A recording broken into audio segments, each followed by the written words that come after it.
Alright, someone asked me to do a video on my build, so I'm going to go into it a little bit here. This is currently what my build looks like. The Great X that I use, I forced Insatiable Gravity Well, and this is kind of what I got. Nothing really too special about any of these perks. Shirking Nature would be a nice perk to have on there. If I could have Insatiable Gravity Well and Shirking Nature, that'd be very nice. And Ruinous is a throwaway perk, obviously. Um, I use Reluctant Savior a lot with PvP, but honestly, Will of the Ancients, it's a better overall life staff. That refreshing move is pretty huge, and just the more you're gonna do more healing output with the Will of the Ancients, but I think you're just doing the amount more damage you're doing with the chain nature, and I like refreshing evasion a lot too. There's something to this reluctant savior. Right now, I use three pieces of the sagacious set. Recently, I subbed out my gloves for the sagacious gloves, and then I started wearing the hat because before I had fortifying sacred ground on my gloves. So this kind of allowed me to still have fortifying sacred ground while also be able to use these gloves with this shirking fortification perk, which yeah, it's not huge, 3.9, but it's still something. Um, I don't know. Verdict's out on if I really enjoy this setup more than my previous setup, which was I was rocking these gloves with freedom on them. Nothing special, but freedom is a really good PvP perk. And this hat, which has resilient, refreshing, leeching path to destiny, nothing special. I used to run a hammer, but I don't run hammer anymore because this is a hammer that I ran. But I don't run hammer anymore because it's got no escapability. If I get caught in a grav well, I'm dead. Um, so sagacious, those are all fairly easy to get. I mean, you might have to grind to get them, but they're out there. For my rolled gear, this one could be better, obviously. Fortified Shield Rush, not something that is used at all in my build. But it's got the Resilient, Refreshing Evasion, two really critical pieces to my build. Um, this one, same deal. It's got the Revitalizing Beacon, which is critical to the kind of open world PvP and that sort of stuff. And a Refreshing Evasion, huge piece. When I run dungeons, I like to put on Splash of Light and I get rid of Beacon. And these are the shoes that I use. Um, so it's got the Splash of Light perk. Refreshing Ward is not as good as Refreshing Evasion. You don't want to be getting hit really at all. But it's got the perk. It's got some useful perks there too. My amulet that I use, this was rolled and given to me. I like the thrust protection for PvP. That's pretty much the only thing about it that I like. Um, the Keeper's Pendant, I use this a lot for PvE sort of stuff because I'm not so worried about thrust protection. But with muskets and blunderbuss, I think might be some thrust. Maybe I'm wrong about that. The bow and spear, the thrust protection is nice for PvP. A lot of people don't like Silverleaf just because siphoning and brilliant. I like it a lot though.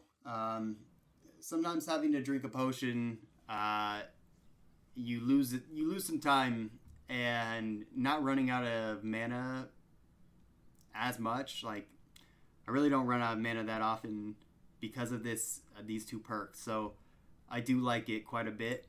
And then my other piece of jewelry is the Misty Kismet charm. So Misty Kismet is gotten from Garden of Genesis. Silverleaf you get from the Eternal Pools boss, the worm that is up here, like there-ish. The Sagacious stuff that all comes from Tempest Heart. The expedition up here. Um, Same with Reluctant Savior. That comes from Tempest Heart and Will of the Ancients. The life staff that everyone likes the most comes from Laz. If you don't know that, then you're new to healing. Um, skill trees. Let's go into my skill tree a bit. So here's my great axe skill tree. The kind of big things to note about this, the way it's spec'd out, bloodlust. I use it a lot. It's very important. Being able to help chase down people, um, slow them up with your reap, uh, just be able to catch up to them, be faster.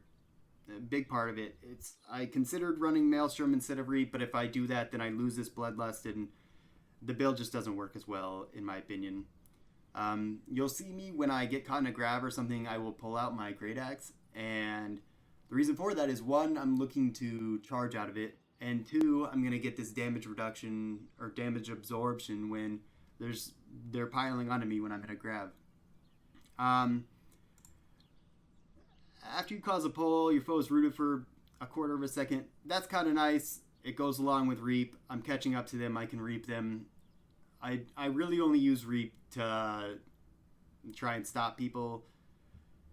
The idea of the my great axe build, you're not really going for damage. You're going for disruption. You're using this great CC of Grabwell.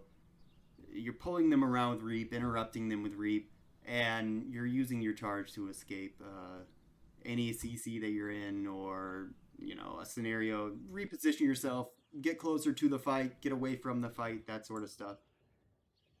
My life staff skill tree, there's some perks in here that are not the best. This one's okay, but it's not that great. This one, yeah, I like the light attack reducing cooldowns. I like it quite a bit. It kind of makes up for me not using Will of the Ancients when I'm in PvP.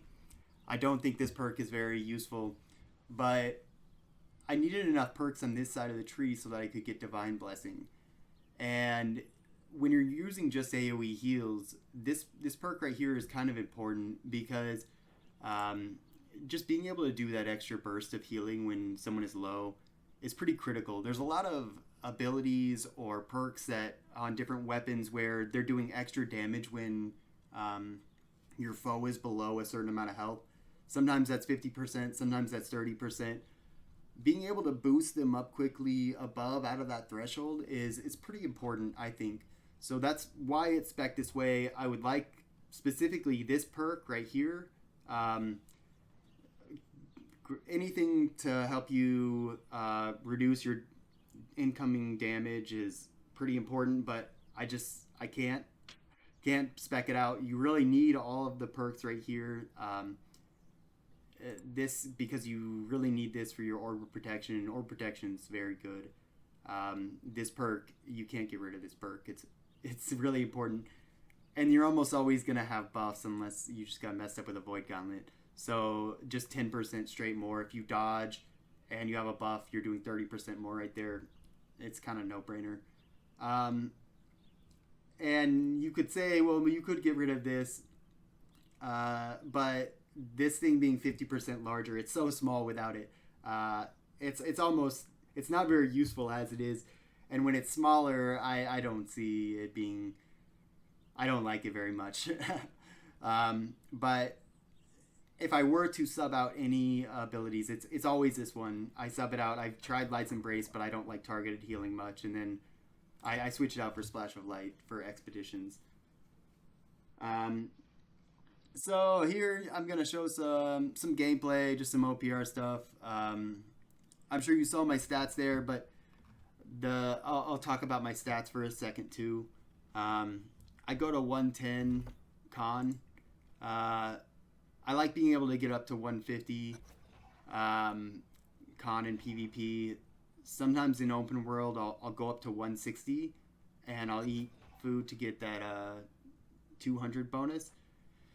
But if you want to do the really big heals, you would go down to just 60 con, which I can do pretty much. Like you'll see here, I can do it, and I can do pretty large heals, but my survivability drops by so much, and I play pretty close to the fight. I would have to play very far back from the fight, and I don't think that I would be as impactful to the overall fight.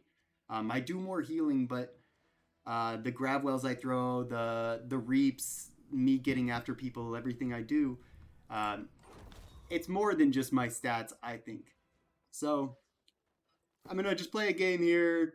I might include some gameplay from some other times and other games, but um, that's pretty much everything I had to say about my build.